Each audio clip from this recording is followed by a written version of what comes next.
जगतामध्ये आपल्याला प्रामुख्याने 3 प्रकारचे लोक नेहमी पाहायला सापडतात महाराज. नवे भगवंताने सुद्धा ही सृष्टी निर्माण करत असताना 3 प्रकारचे लोक निर्माण केले. किंवा महाराज पण सांगतात ना, प्रकाराचे 3 आणि तुका म्हणे केले जन. 3 प्रकारचे लोक आपल्याला नेहमी पाहायला सापडतात महाराज. कोणते कोणते? तर महाराज या जगतामध्ये एक वर्ग असा आहे की तो भगवंताची भक्तीच करत नाही. दुसरा वर्ग असा आहे की तो भगवंताची भक्ती करून मुक्त झाला. आणि तिसरा वर्ग असा आहे की तो भगवंताची भक्ती करतो पण त्याला प्राप्ती मात्र यत्किंचितही व्हायला तयार नाही. असे हे 3ही प्रकार चांगले नीट लक्षपूर्वक ऐका. कीर्तन झाल्यानंतर घरी गेल्यानंतर अंथरून टाकल्यानंतर अंथरुणावरती पडल्या पडल्या आपणच आपल्या मनाला प्रश्न विचारा की या 3ही पैकी आपला नंबर नेमका कोणत्या ते बुवा है की नाही. भक्तीच करत नाही त्यामध्ये आपण आहोत का भक्ती करून मुक्त झालो त्यामध्ये आपण आहोत का भक्ती करतो पण प्राप्तीच होत नाही त्यामध्ये आपण आहोत. या 3ही पैकी आपला नंबर नेमकं कोणत्यामध्ये आहे याचं आपल्याला आज चिंतन करायचं आहे. विठ्ठल विठ्ठल.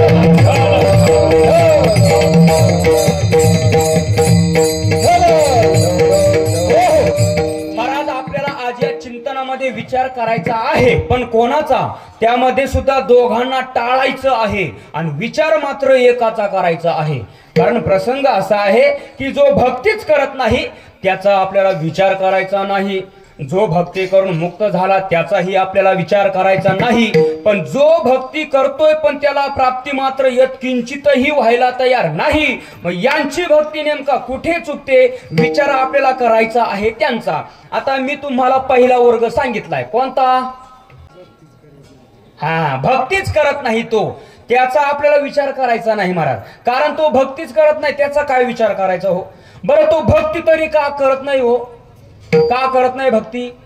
कारण त्याला देव मान्यच नाही ना. कारण भक्ती करण्याचा प्रश्न कोणाला दादा बोला? भक्ती करण्याचा प्रश्न कोणाला?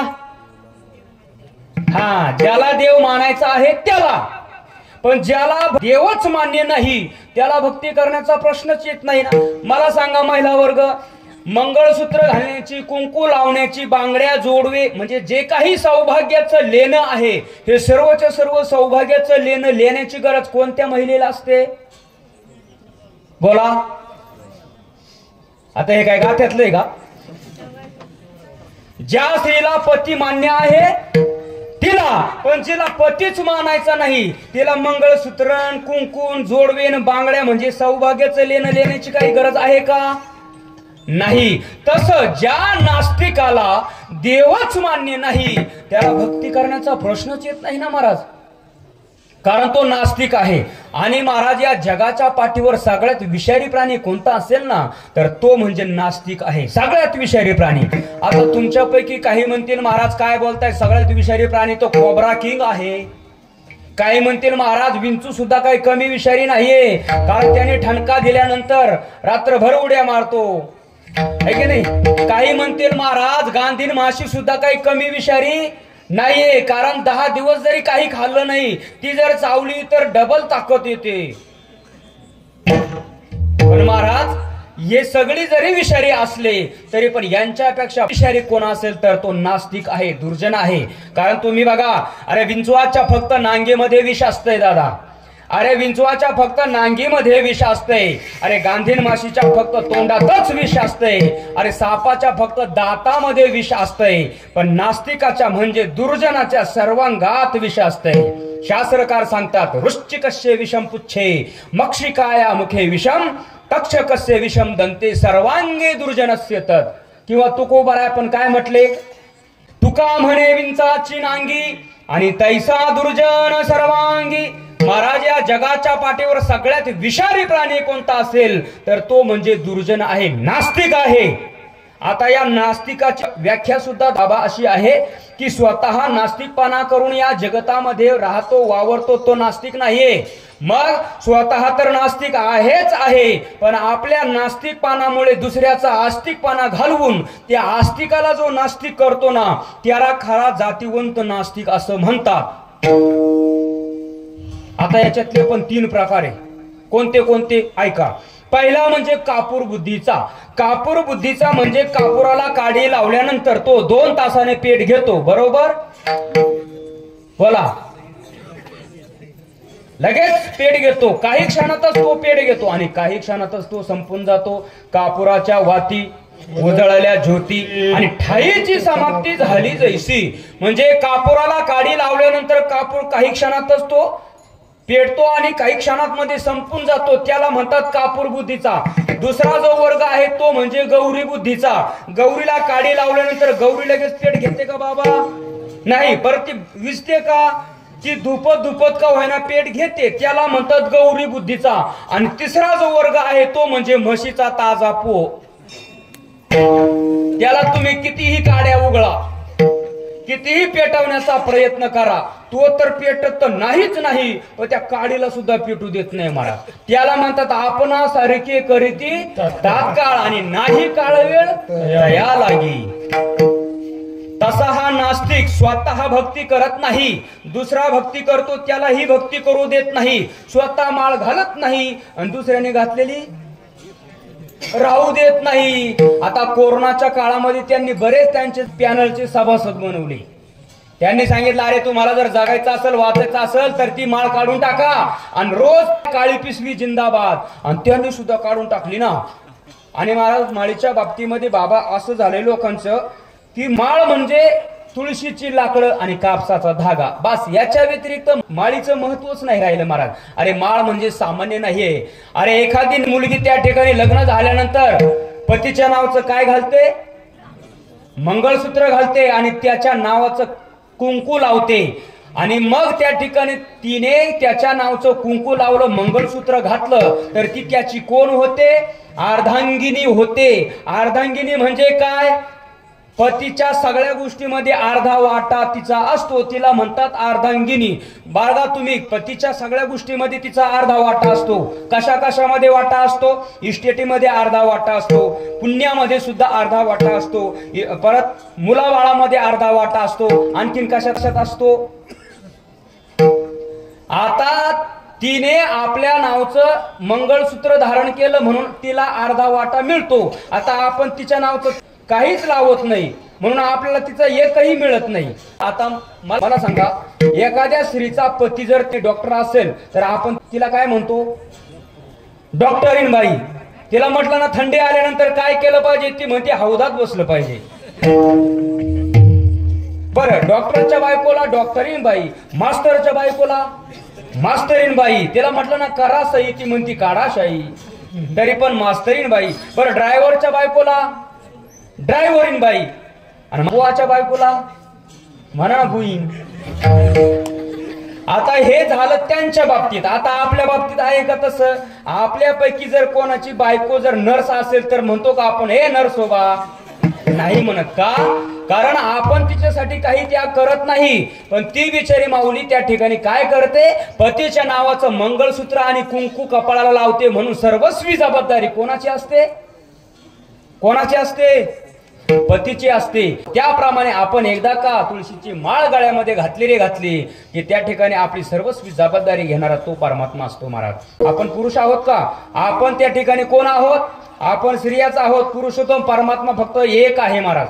फक्त तो भगवान परमात्मा एकटा पुरुष आहे. आपण सर्व स्त्रिया आहोत महाराज. मग आपण जर त्या ठिकाणी त्याच्या नावची माळ, आणि आता तर तरुण पोरांची एक शोकांतिका अशी आहे बाबा, त्या ठिकाणी गळ्यामध्ये तुळशीची माळ घालायची म्हटल्यानंतर लाज वाटते, पण सोन्याच्या चैनी घालायची म्हटल्यानंतर महाराज त्या ठिकाणी त्यांना फार पुरुषार्थ वाटत असतो. अवश्य घाला, ज्यांच्याकडे आहे त्यांनी घातल्याच पाहिजे. आता आमच्याकडे नाही म्हणून आम्ही घालत नाही, पण ज्यांच्याकडे आहे त्यांनी घाला, पण त्याच्या बरोबर तुळशीची माळ सुद्धा घातली पाहिजे. कारण याचं कारण सांगतो ऐका. अरे जर तुमच्या गळ्यामध्ये जर सोन्याची चैन असेल ना दादा, एक ना एक दिवस त्या ठिकाणी चोरांपासून तुमचा घात झाल्याशिवाय राहणार नाही. पण जर पवित्र अशी तुळशीची माळ तुमच्या गळ्यामध्ये असेल तर तुम्हाला काळाचेच काय, काळाच्या बापाची सुद्धा ताकद होणार नाही तुम्हाला हात लावायची. ही ताकद तुळशीच्या माळेची आहे. पण महाराज ते काय करतात? स्वतः घालत नाही आणि दुसऱ्याची घातलेली राहू देत नाही. स्वतः भक्ती करत नाही, दुसरा भक्ती करतो त्याला भक्ती करू देत नाही. ज्ञानोबारांनी तर यांच्यासाठी बरेच उदाहरणं सांगितले. ज्ञानोबारा म्हणतात की एखाद्या डोंगरावरून किंवा पर्वतावरून एखादा दगड निसटल्यानंतर तो आहे असा खाली येतो का बाबा? मग काय करतो? स्वतः वरती राहत नाही, दुसऱ्याला वरती राहू देत. आपल्या बरोबर असे बरेच दगड आहे महाराज समाजामध्ये. स्वतः काही करत नाही, दुसरा काही करायला लागला का त्याचं तंगड खेचल्याशिवाय राहत नाही. स्वतःचं वाटोळं झालं तरी चालेल, पण दुसऱ्याचं वाटोळं कसं होईल याच्यासाठी आतोनात प्रयत्न करत असतात महाराज.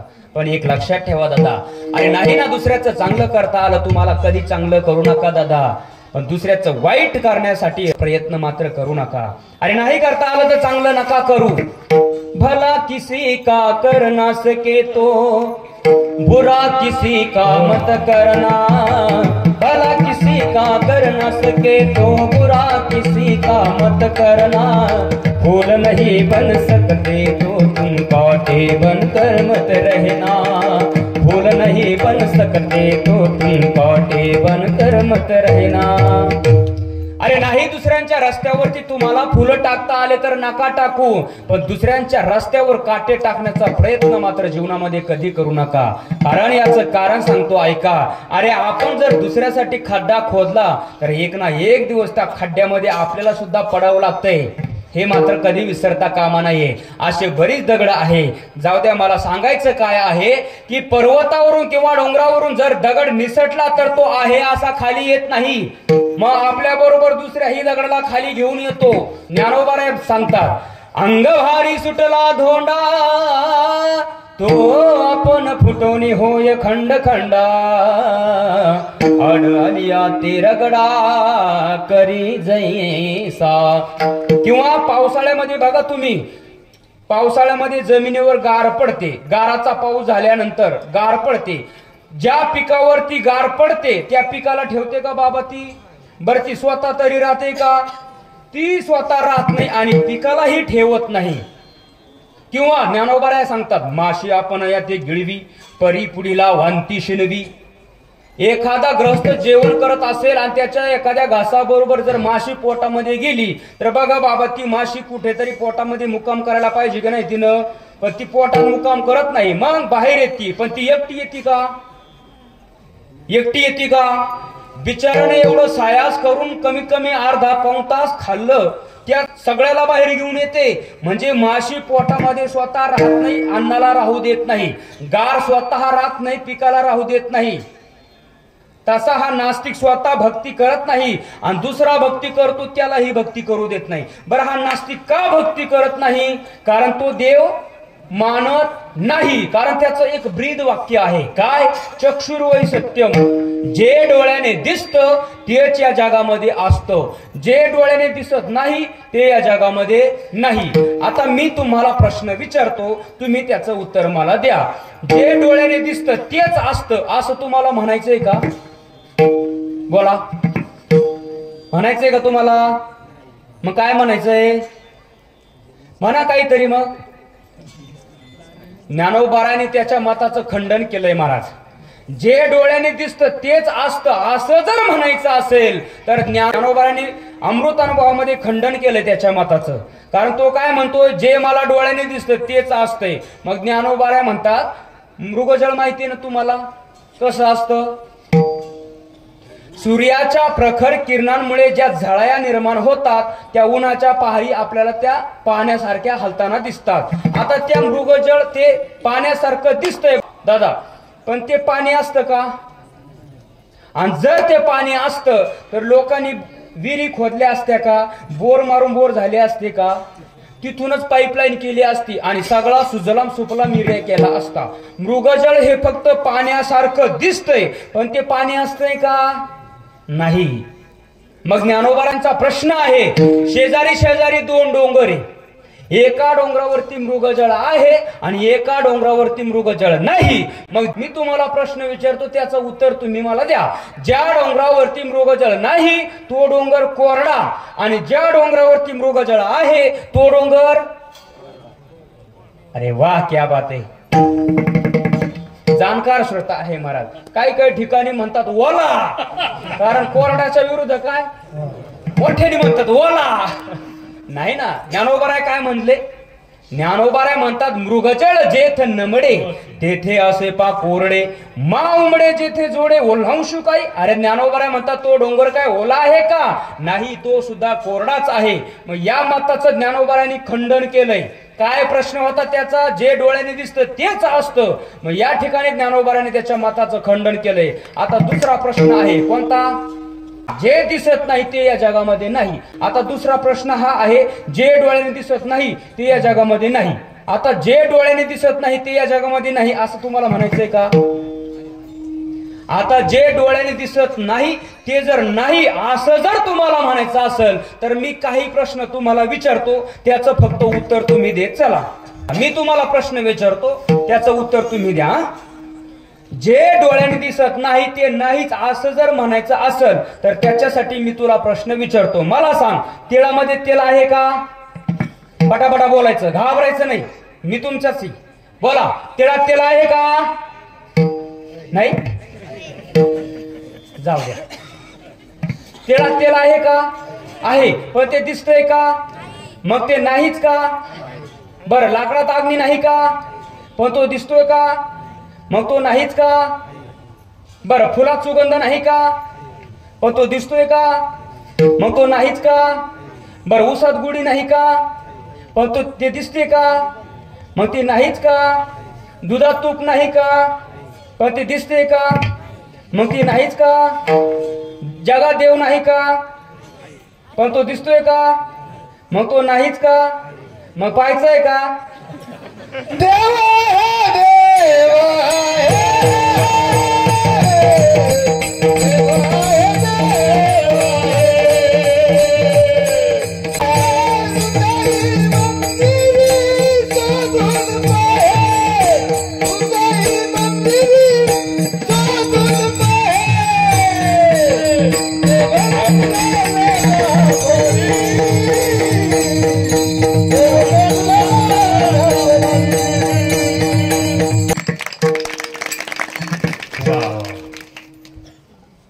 देव आहे, देव आहे, हृदय मंदिरे शोधुनी पाहे. देव नटला नाना परी, भरो निवरडा चराचरी. सर्वाघटी राम, देहादेही एक, सूर्यप्रकाशक सहस्र रश्मी. किंवा तैसा हृदयामध्ये मी, रामो आसता सुखाचा. म्हणजे तो देव नाही अशी गोष्ट नाहीये. किंवा त्या गवळणी तर म्हणतायत की आम्ही पाय नेमका कुठं ठेवावा हेच कळत नाही. कहा पगडारू देखे अनेरा, देखे तो सब तेरा. अरे कुठं पाय ठेवावा हे कळत नाही, कारण कुठंही पाय ठेवावा तर तो आहे. म्हणजे तो प्रत्येक चराचरामध्ये व्यापलेला आहे. अरे जसं दह्याचं मंथन केल्यानंतर त्या ठिकाणी काय मिळणार आहे? तूप मिळणार आहे. मंथोनी नवनीता तैसे अनंता, वाया व्यर्थ कथा सांडी मार्गो. किंवा तुम्हाला फुलातला सुगंध पाहायचा आहे ना, अरे नाकाला लावून पहा, म्हणजे फुलातला सुगंध कळल्याशिवाय राहणार नाही. अरे वाटून पहा, तिळातलं तेल कळल्याशिवाय राहणार नाही. अरे खाऊन पहा, ऊसातली गुढी कळल्याशिवाय राहणार नाही. मंथन करून पहा, म्हणजे दुधातलं तूप कळल्याशिवाय राहणार नाही.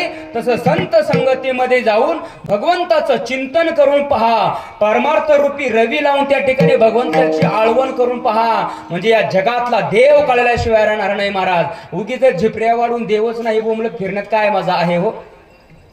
पुष्पे गंधम तिले तैलम काष्टे निंपयसा घुतम, इक्षव गुडम तथा देह पश्चात्मानम विवेकतः. विवेकतः म्हणजे संत संगतीमध्ये जाऊन विचार करून पहा, म्हणजे या जगातला देव कळल्याशिवाय राहणार नाही. अरे देव नाही म्हटल्यानं देवाचं अस्तित्व नाहीसं होणार आहे का? काय झालं बाबा, 10-5 घुबड एकत्र आले आणि त्या घुबडाने त्यांच्यातला एक घुबड मोठ्या स्टेजवर जाऊन बसला आणि त्या सगळ्या घुबडांना बोलवलं. सगळे घुबड आले आणि मग तो स्टेजवर असलेला तो त्यांचा मेन बॉस तो म्हटला, हे बघा माझ्या घुबडवासियांनो, आतापर्यंत तुम्हाला कधी सूर्यदर्शन झालंय का? सूर्य कधी दिसलाय का? कारण सूर्य घुबडाला दिसतोय का सूर्य? ज्ञानोबा काय बोलले? दिवसा फुटते डोळे डुडुळाचे, त्याला दिवसा दिसत नाही. म्हणून तो म्हटला, हे बघा माझ्या घुबडवासियांनो, आतापर्यंत तुम्हाला कधी सूर्य दिसलाय का? ते खालचे म्हटले अजिबात नाही. अरे मग जर तुम्हाला सूर्य दिसलाच नाही मग सूर्य मानायचा का? म्हणे अजिबात नाही. बोला म्हणे सगळे मग सूर्याचे हुर्रे, आणि किलीन मारा सगळ्यांनी सूर्याची हुर्रे. आता मला सांगा दादा, सूर्याची आता अशा किती घोबडांनी सूर्य नाही म्हटल्यानंतर उद्या सकाळी सूर्य उगवायचा थांबणार आहे? तसं अशा किती नास्तिक घोबडांनी देव नाही म्हटल्यानंतर त्या देवाचं अस्तित्व नाहीच होणार आहे. अरे तुम्ही आहे म्हणा तरी तो आहेच, आणि नाही म्हणा तरी तो आहेच. कारण तुमच्या आहे किंवा नाही म्हणण्यावर त्या देवाचं अस्तित्व नाही महाराज. हो, त्या देवाचं अस्तित्व तुमच्या आहे किंवा नाही म्हणण्यावर अवलंबून नाही. देव आहे, देव आहे, आणि हृदय मंदिरे शोधून पाहे, चराचरामध्ये तो व्यापून भरलेला आहे. मग हे जगत दिसतंय ना, या जगताचा करता करविता तो परमात्मा दिसो अगर ना दिसो तो मानावाच लागतोय ना महाराज. का असं कधी झालंय तुम्ही सकाळी सकाळी उठले आणि तुमच्या शेतामध्ये गेले, आणि शेतामध्ये गेल्यानंतर तुम्ही तुमच्या शेताला फेरफटका मारत असताना तुमच्या शेतातल्या मातीचे ऑटोमॅटिक गाडगे मडके तयार झाले? असं झालंय का कधी?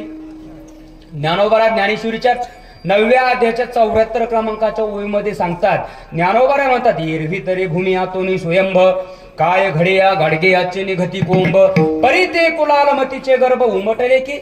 अरे ते ऑटोमॅटिक होतील का? किंवा त्याच्या पुढच्या ओवीत ज्ञानोबा सांगतात, कापसाची पोटी, काय कापडाची होती पेटी, तो वेढी तयाची तिठी कापड झाला. तुम्ही शेतामध्ये गेले कपाशीच्या, आणि त्या कपाशीच्या शेतामध्ये त्या कैऱ्यांना डायरेक्ट 1-1 मीटरचा तागा लागला. असं आहे का? किंवा त्याच्याही पुढच्या ओवीत ज्ञानोबा म्हटले, जरी सोने लेणे होऊन गडे तरी तयाचे सोने पण न मोडे, येर अलंकार हे वरचिलीकडे लेतयाची निभावे. आता समजा तुम्ही सोन्याची काम घेऊन गेले सोनार दादाकडे, नाहीये तुमच्याकडे पण गेले घेऊन, आणि असली तरी सांगू नका.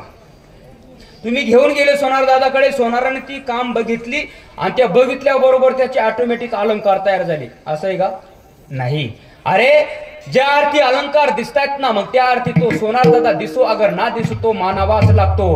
अरे हे शर्ट दिसतंय ना, मग तो शर्ट विणणारा दिसो अगर ना दिसो तो मानावाच लागतोय. गाडगे मडके दिसतात ना, मग कुंभार दादा दिसो अगर ना दिसो तो मानावाच लागतोय. किंवा भिंतीवरती चित्र दिसतंय ना, मग तो चित्रकार दिसो अगर ना दिसो तो मानावाच लागतो. त्याप्रमाणे हे संपूर्ण जगत दिसतंय ना, या जगताचा करता करविता तो परमात्मा दिसो अगर ना दिसो तो मानावाच लागतो. कारण जेने हे विश्व निर्मिले, महर्षी देवा संस्थापिले, 21 स्वर्गात ते धरिले सत्ता मात्रे आपुलिया. किंवा म्या बोलविल्या वेदू बोले, म्या चालविल्या सूर्य चाले, म्या हलविल्या प्राणो हले जो जगाते चालिता. किंवा पर्वती वैसकाना संडावी, समुद्री रेखा नोलांडावी, पृथ्वी भूती वाहावी ही आज्ञा माझी. विश्व व्यापक कमळापती.